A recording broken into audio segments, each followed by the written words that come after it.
Hello students. तो students आज जो ये टॉपिक मैं डिस्कस करने जा रहा हूँ ये है कि फिजिक्स कैसे पढ़ें। स्टूडेंट्स जिनको फिजिक्स में प्रॉब्लम होती है वो कैसे उसे टैकल करें, मैं उसी के बारे में आपको बता रहा हूँ। और मुझे लगता है कि जो इस वीडियो को जो स्टूडेंट देख रहे होंगे वो किस किस कैटेगरी के हो सकते हैं, मैं उन्हें थोड़ा सा कैटेगराइज करना चाहूँगा।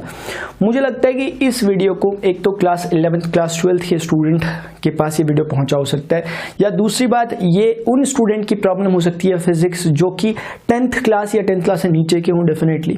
और इसके अलावा भी जो एंट्रेंस एग्जामिनेशन की प्रिपरेशन कर रहे हैं, वो आपका इंजीनियरिंग एंट्रेंस हो सकता है, मेडिकल एंट्रेंस हो सकता है, या फिर उसकी या फिर एक और कैटेगरी है जैसे कोई गवर्नमेंट एग्जामिनेशन होता है उसमें भी फिजिक्स का एक पोर्शन पूछा जाता है, वो भी। तो इतने तरह के स्टूडेंट फिजिक्स को देख रहे हैं, सबका अपना अपना एक नजरिया है इसमें देखने का, ठीक है ना। मैं उसी के अकॉर्डिंग थोड़ा सा बात करने की कोशिश करूंगा आपसे। मैं आपको कुछ कोर पॉइंट्स बताऊंगा फिजिक्स के लिए, ताकि जिन्हें आप फॉलो अगर करते हैं तो कुछ अच्छा आप कर पाएंगे। ये कोई ऐसी चीज नहीं है कि कुछ मैं ऐसे कुछ जादुई वर्ड्स कह दूंगा कि एक मिरेकल हो जाएगा और फिजिक्स आपको यहां से मैं बोलूंगा और वहां से आ जाएगी, ऐसा नहीं होता। आपको स्टेप्स एक्शंस आपको लेने पड़ेंगे, उठाने पड़ेंगे, उन्हीं को मैं बता रहा हूं कि आपको क्या कैसे करना चाहिए। स्टूडेंट्स सबसे पहले फिजिक्स को मैंने क्या देखा, मेरा ये ऑब्जर्वेशन है, मैंने देखा क्योंकि अब अपने पास यूट्यूब भी अवेलेबल है और भी यही से एक्चुअली मैंने ये देखा कि फिजिक्स पढ़ाई भी जाती है कई जगह, लेकिन एक प्रॉब्लम हो जाती है पढ़ाने में।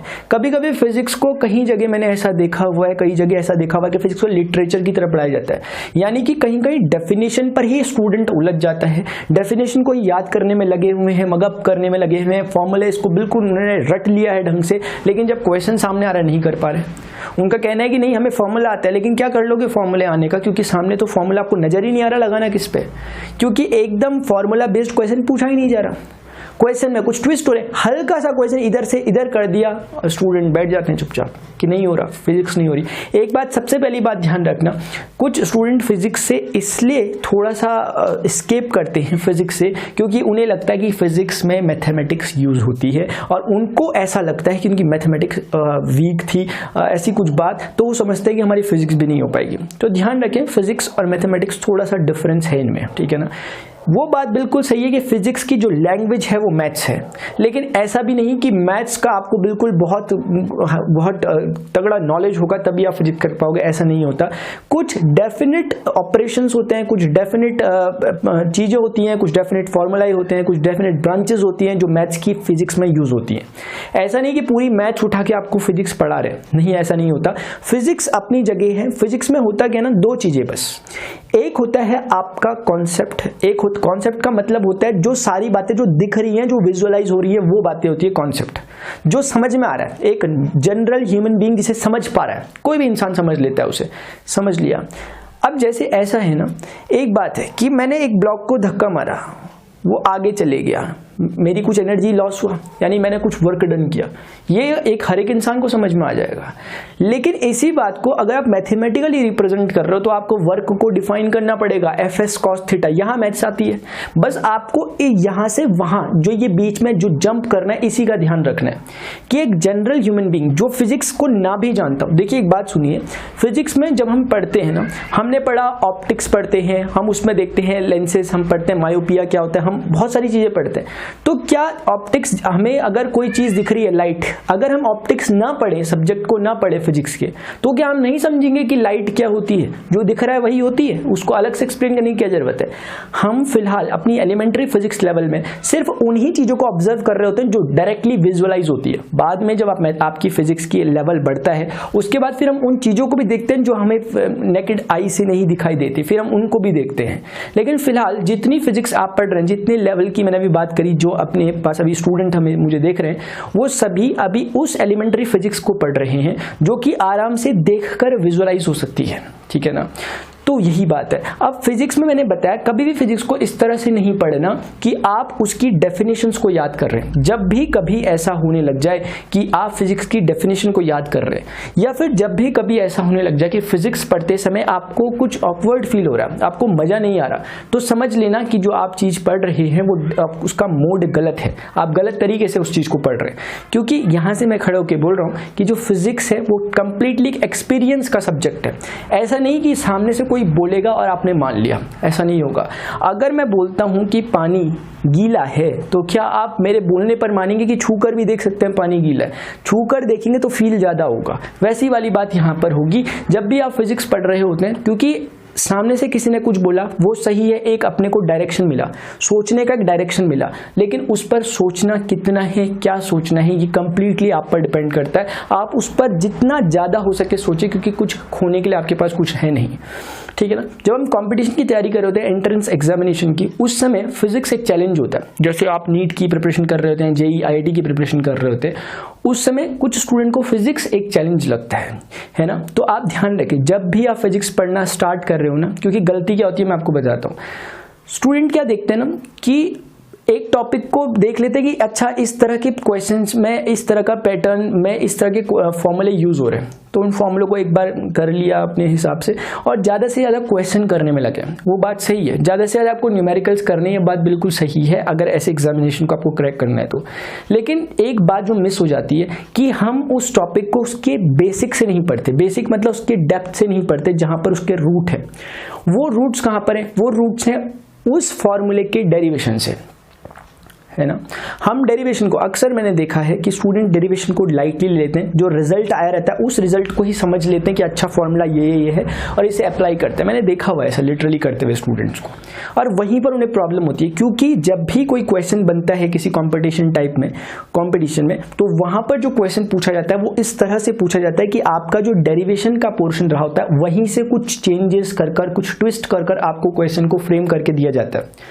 जिस स्टूडेंट ने समझा रहता है कि डेरिवेशन डेराइव कहां से हुआ, ये फॉर्मूला, वो समझ जाता है कि क्वेश्चन अच्छा वहां से पूछा गया। मेरा पर्सनल एक्सपीरियंस है, क्योंकि कोई भी जब क्वेश्चन आता है ना स्टूडेंट, तो हमारा ध्यान जाता है उसके हिस्ट्री में, उसकी हिस्ट्री क्या थी। और ये बहुत एक इंटरेस्टिंग बात है, ये आप भी फील करोगे कि जब भी कोई क्वेश्चन पूछा जाता है वो क्वेश्चन रैंडम नहीं होता कभी भी, ध्यान रखना। एक नज़र में जो बिल्कुल एक अनजान हो, स्ट्रेंजर हो, वो उस क्वेश्चन को देखे, उसे बहुत सारी डायमेंशंस ओपन होती हुई दिखेंगी। वो सोचेगा ये क्वेश्चन तो बड़ा रेयर क्वेश्चन है, पता नहीं कहाँ से पूछ लिया। लेकिन जिसने चैप्टर को पढ़ा है वो समझ जाएगा कि क्वेश्चन ने डायरेक्ट उस कॉन्सेप्ट को हिट किया जिसको पढ़ाया गया था हमें। पढ़ाया गया था का मतलब जो आपको बुक में ही पढ़ाया गया था, जरूरी नहीं है आपको कोई पढ़ाए, है ना। तो इसलिए ये भी कोई जरूरी नहीं है। अगर आपको कोई अच्छे मेंटर नहीं मिलते तो इसका मतलब ये नहीं कि आप फिजिक्स नहीं सीख पाओगे, तब तो और बढ़िया है। मैं कहता हूँ और बढ़िया है, उस समय आप खुद एक्सप्लोर करें अपने आप को। क्योंकि जब कोई किसी को पढ़ाता है ना, तो उस समय यहाँ से वहाँ ट्रांसफर होने में, नॉलेज में कुछ गैप आ जाते हैं। लेकिन अगर आप खुद उस चीज़ को पढ़ रहे हो, डायरेक्ट बुक से अगर आप उस चीज़ को पढ़ रहे हो, तो आप बहुत अच्छा समझ सकते हो, उसकी प्रोबेबिलिटी भी बहुत हाई है। ध्यान रखें, अगर आपको कोई अच्छे मेंटर नहीं मिल पा रहे, कोई अच्छे टीचर नहीं मिल पा रहे, इसका मतलब आपके लिए कुछ बड़ी प्लानिंग हुई है जरूर। इसका मतलब कुछ आप बहुत बड़ा कर सकते हो, क्योंकि अब आपको खुद एक्सप्लोर करने का एक मौका मिला है। तो ऐसी सिचुएशन में स्टूडेंट बुक्स, जो अच्छी बुक्स जिन्हें आपके टीचर्स या फिर जिन्हें आपने सुना हो कि अच्छी बुक्स जो अवेलेबल है मार्केट में, अब तो हमारे पास यूट्यूब है, तो हमें इस प्लेटफॉर्म से ही पता लग जाता है कि कौन सी बुक सही रहेगी कि नहीं रहेगी। इसमें भी एक बात है कि किसी के बोलने से कोई बुक सही और गलत नहीं होती, ध्यान रखना। कभी कभी ऐसा होता है ना, कुछ बुक्स ओवर रेटेड हो जाती है और कुछ बुक्स कभी अंडर रेटेड हो जाती है ना। तो ऐसा नहीं कि सब उसी बुक को बोल रहे हैं, वही बुक। कोई भी मैं बात कर रहा हूँ, कोई बुक एक्स है और मान लिया आपके पास एक अच्छी सी बुक है, आपको लगता है कि ये सही है, लेकिन आपने उसका नाम नहीं सुना हुआ, तो इसका मतलब ये नहीं होगा कि आपकी वाली बुक में कुछ कमी है। हो सकता है आपकी बुक जबरदस्त हो जो आपके पास हो। इसलिए जिस बुक से अपने को समझ आ जा रही है बात, वही बुक बेस्ट है, बस ये ध्यान रखना। तो स्टूडेंट्स, इन बातों का आप ध्यान रखना। जब भी फिजिक्स पढ़ोगे, हमेशा फिजिक्स को दो हिस्सों में बांट कर पढ़ना। एक उसका कॉन्सेप्ट पोर्शन और दूसरा उसका अप्लाइड पोर्शन, यानी कि जहाँ पर न्यूमेरिकल में अप्लाई कर रहे हो उस चीज़ को, वो वाला पोर्शन। इसलिए कभी भी ना कंजूसी मत करना पढ़ते समय, फिजिक्स को पढ़ते समय खास तौर से।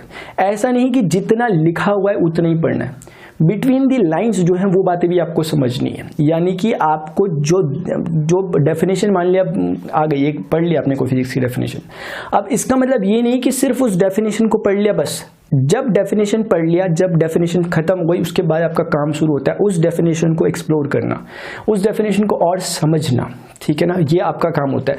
अब जैसे मैं बात करूं कि अगर हम ओम्स लॉ, हम सबको पता है बेसिक लॉ है इलेक्ट्रिसिटी का, ओम्स लॉ।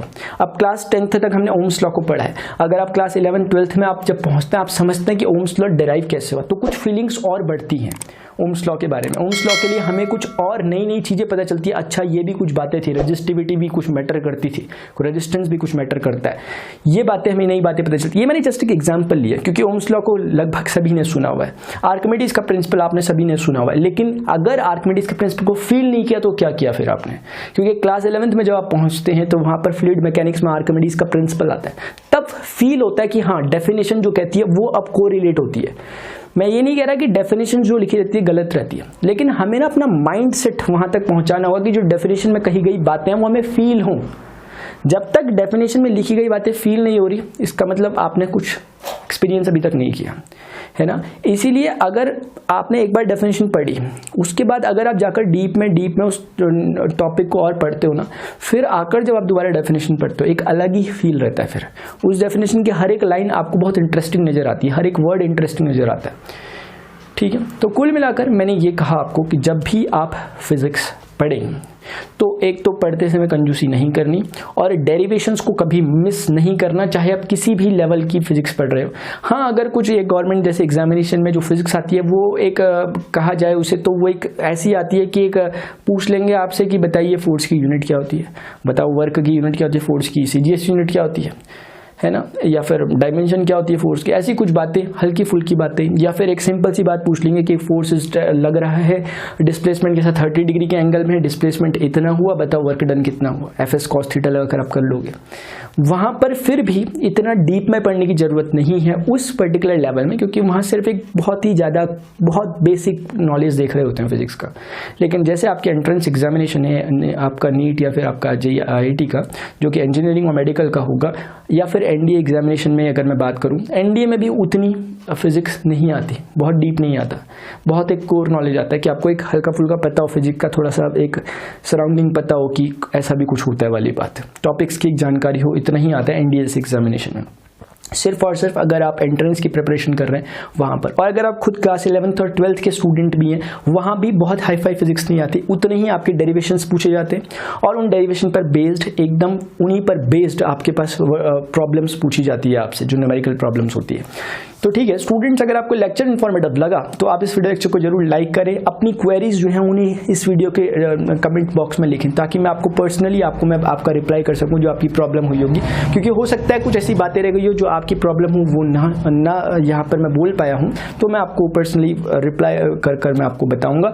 और इस वीडियो लेक्चर को शेयर करें अदर नीडी स्टूडेंट के साथ। इस वीडियो के डिस्क्रिप्शन में जाकर आप देखें, आपको लिंक दिखाई देंगे बहुत सारे। चैनल को सब्सक्राइब करें ताकि आपको फ्यूचर अपकमिंग वीडियो लेक्चर्स के नोटिफिकेशन मिलते रहें। क्लास 11 12th की physics, chemistry, mathematics 10th 11 12th की मैंने यहाँ पर पढ़ाई है, आप उन्हें विजिट कर सकते हैं। तो स्टूडेंट्स फिलहाल अभी के लिए इतना ही, मिलता हूँ नेक्स्ट लेक्चर में। Till then good bye, see you, take care.